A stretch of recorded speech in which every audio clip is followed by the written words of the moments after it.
प्यारे विद्यार्थियों, नमस्कार। जय हिंद, वंदे मातरम। स्वागत है आप सभी का आपके अपने चैनल गोल्डन पाठशाला में। दोस्तों, आज के वीडियो में कक्षा 8 के विद्यार्थियों के लिए विषय संस्कृत अर्धवार्षिक परीक्षा 2024 का संपूर्ण प्रश्न पत्र आप सभी के सामने प्रस्तुत है। आप सभी लोग वीडियो को लास्ट तक देखिएगा। प्यारे बच्चों, ये प्रश्न पत्र है NM01 कोड का। यदि आपके विद्यालय में इस कोड का प्रश्न पत्र आता है तो आप इस प्रश्न पत्र को जरूर तैयार करके जाएं। अदरवाइज इसको आप एक मॉडल पेपर की तरह तैयार करें। इससे आपकी अर्धवार्षिक परीक्षा की तैयारी बेहतर हो जाएगी।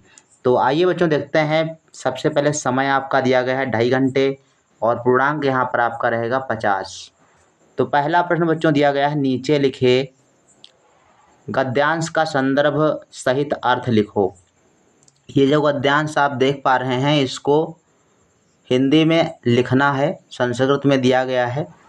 जैसे लिखा है, मुकुलः एकः बालकः अस्ति। मुकुल एक बालक है। तस्य एकम मित्रम अस्ति।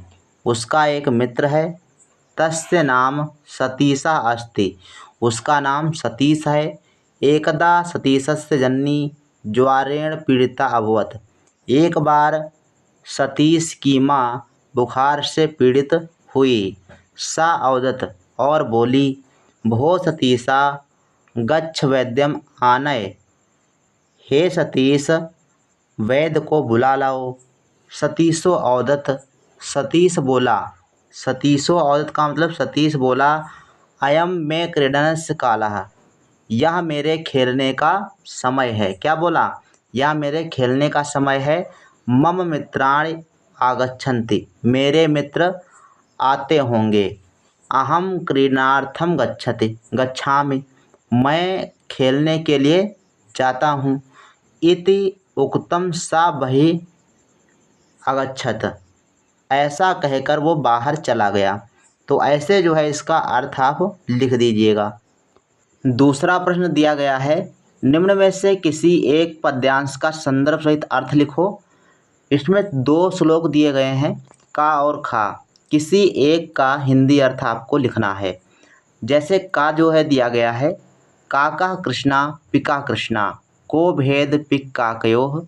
वसंत समय प्राप्ते काका काका पिका पिका। काका कृष्णा, काका कृष्णा का मतलब है कौवा काला होता है। पिका कृष्णा, कोयल भी काली होती है। दोनों में भेद करना मुश्किल होता है। फिर लिखा है, बसंत समय प्राप्ते काका।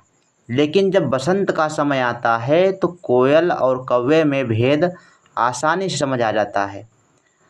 इसी तरह श्रेष्ठ व्यक्ति जो होते हैं या जो विशिष्ट गुण वाले व्यक्ति होते हैं, उनका समय आने पर गुणों की पहचान हो पाती है। तो ऐसे आप इसका अर्थ ले सकते हो। इसके अलावा खा दिया गया है, लोभात क्रोधः प्रभवति लोभात काम प्रजायते। लोभात मोहस्य नाश्च लोभा पापस्य कारणम। तो चाहे आप का अर्थ लिखें और चाहे आप खा का अर्थ लिखें, कोई भी एक करेंगे तो आपको पूरे अंक मिल जाएंगे। इसके बाद क्वेश्चन नंबर 3 दिया गया है, अपनी पुस्तक से याद किया एक श्लोक लिखिए जो इस प्रश्न पत्र में ना आया हो। तो आपको 2 श्लोक बच्चों जरूर याद करने चाहिए। शायद आपने जो याद किया हो वो आपके पेपर में आ जाए। तो आप 2 याद करेंगे तो कोई ना कोई आप जो है उसमें से लिख सकते हैं। तो 2 कोई श्लोक लिख लीजिए और वही आपको अपनी परीक्षा में लिखना है। 4 नंबर क्वेश्चन है, अपनी पुस्तक से याद किया गया कोई एक सारांश लिखो। पुस्तक में कोई भी पाठ, सारे पाठ है वो कहानी के रूप में याद होने चाहिए और उसका सारांश आप लिख दीजिए अगर क्वेश्चन पूछता है। 5 नंबर क्वेश्चन है, निम्न में से किन्हीं 2 प्रश्नों के उत्तर आपको देने हैं संस्कृत में। जैसे का प्रश्न दिया गया, मुकुलः कस्य मित्रः अस्ति। मुकुल का मित्र कौन है? तो मुकुल का मित्र कौन है आप ऊपर से जो है गद्यांश से ले सकते हैं। दीपावली कस्य पर्वम अस्ति। दीपावली किसका पर्व है, त्यौहार है।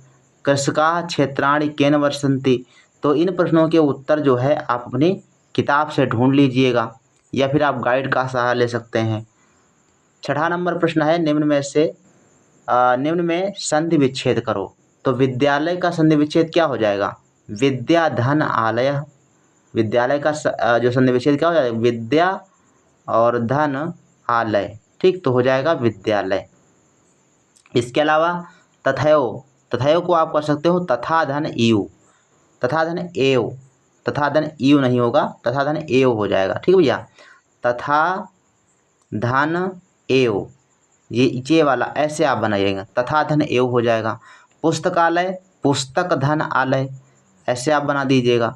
7 नंबर प्रश्न है, यहाँ पर आपको रिक्त स्थानों की पूर्ति करना है। खाली स्थान की पूर्ति करो। का दिया गया है, ग्राम्य जीवनम सुव्यवस्थितम, उसके बाद खा दिया गया है और गा दिया गया है। तो इन जो है रिक्त स्थानों को किताब में आप देखिए, जैसे लिखे गए हैं वैसे आप तैयार करने का प्रयास कीजिए। 8 नंबर क्वेश्चन है, बालक शब्द के प्रथम विभक्ति तीनों वचनों के रूप लिखिए। और खा प्रश्न है, पठ धातु लट लकार के प्रथम पुरुष का एक वचन लिखो। क्वेश्चन नंबर 9 दिया गया है, किन्हीं 5 वाक्यों के संस्कृत में अनुवाद कीजिए। यहाँ पर 6 वाक्य दिए गए हैं। गंगा हिमालय से निकलती है, दीपावली प्रकाश का पर्व है, पत्थर में भी प्राण है, महावीर की माता का नाम त्रिशला था, गांव कृषि प्रधान होता है, गंगा सभी नदियों में श्रेष्ठ है। तो कोई भी 5 जो है वाक्य आपको संस्कृत में अनुवाद करने हैं। तो इस प्रकार से आपका प्रश्न पत्र बच्चों संस्कृत का आएगा। अगर आपको ये वीडियो अच्छा लगा हो तो वीडियो को लाइक करें, और साथ में यदि आप ज़्यादा से ज़्यादा लोग कमेंट करेंगे कि सर इसको पूरा हल कराइए, तो इस पेपर का पूरा हल या सलूशन हम आप सभी को देंगे। तो आज की वीडियो में बस इतना ही, मिलते हैं नेक्स्ट वीडियो में। तब तक के लिए धन्यवाद। जय हिंद, वंदे मातरम।